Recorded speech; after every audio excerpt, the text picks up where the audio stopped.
Hello friend, मैं हूं doctor Kapil Kumar Verma. आज आप लोगों को मैं बताऊंगा HMPV वायरस के बारे में। HMPV वायरस क्या होता है, इसमें कौन कौन से लक्षण हमें दिखते हैं, इसका उपचार कैसे कैसे किया जाएगा एंड इसका प्रिवेंशन कैसे करेंगे, मतलब इससे कैसे हम लोग बचेंगे, तो सब कुछ बताऊंगा। HMPV वायरस जो होता है एक वायरल इन्फेक्शन होता है। इसके सिम्टम्स जो होते हैं सेम होते हैं, इक्वल होते हैं कोविड-19 सिम्टम के आधार पे। तो HMPV वायरस क्या होता है देखते हैं। इसका फुल फॉर्म होता है human metapneumovirus. Human metapneumovirus. Human metapneumovirus is a virus एक प्रकार का वायरल इन्फेक्शन होता है।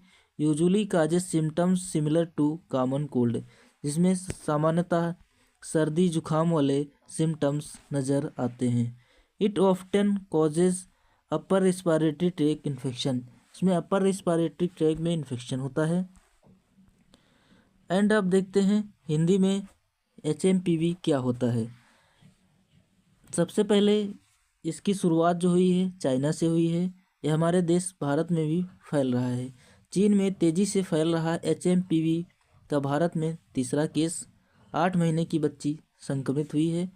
ह्यूमन मेटानिमोनो वायरस एक ऐसा वायरस है जो आमतौर पर सर्दी जुखाम जैसे लक्षण प्रदर्शित करता है।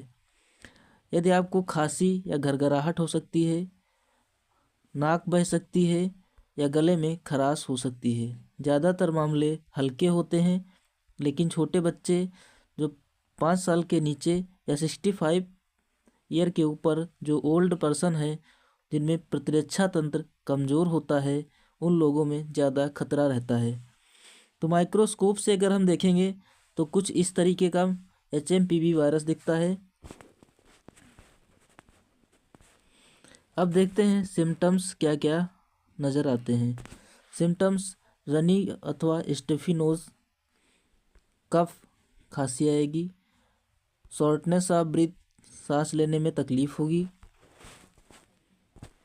सोर थ्रोट, गले में खराश रहेगी, वीजिंग साउंड आएगी, फीवर, बुखार आएगा, एंड रैशेस यानी कि चकत्ते, शरीर में छोटे छोटे चकत्ते पड़ जाएंगे। अब सिम्टम्स देखते हैं। कफ, खांसी आएगी, फीवर, कफ, फीवर, रनी अथवा स्टफी नोज, सोर थ्रोट, गले में खराश, wheezing sound, shortness of breath, सांस लेने में तकलीफ, एंड रेसेस, चकत्ते पड़ना। अब देखते हैं कैसे सुरक्षित रहेंगे हम लोग मेटानिमोनो वायरस से।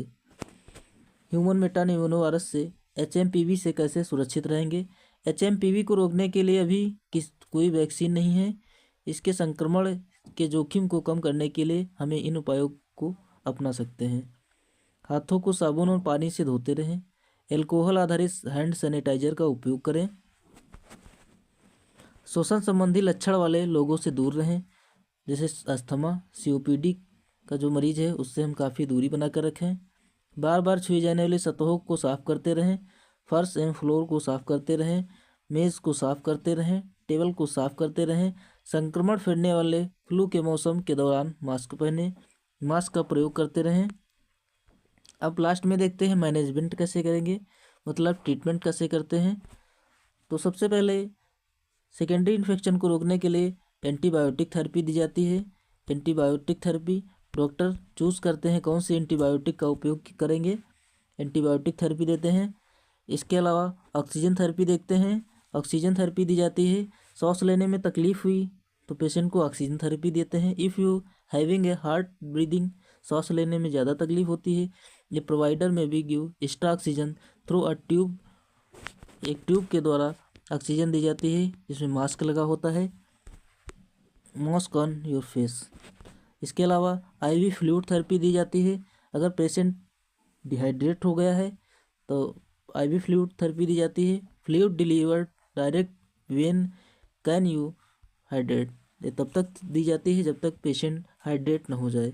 इसके अलावा कुछ शॉर्ट टाइम स्टीरॉयड थेरेपी दी जाती है। Steroid therapy.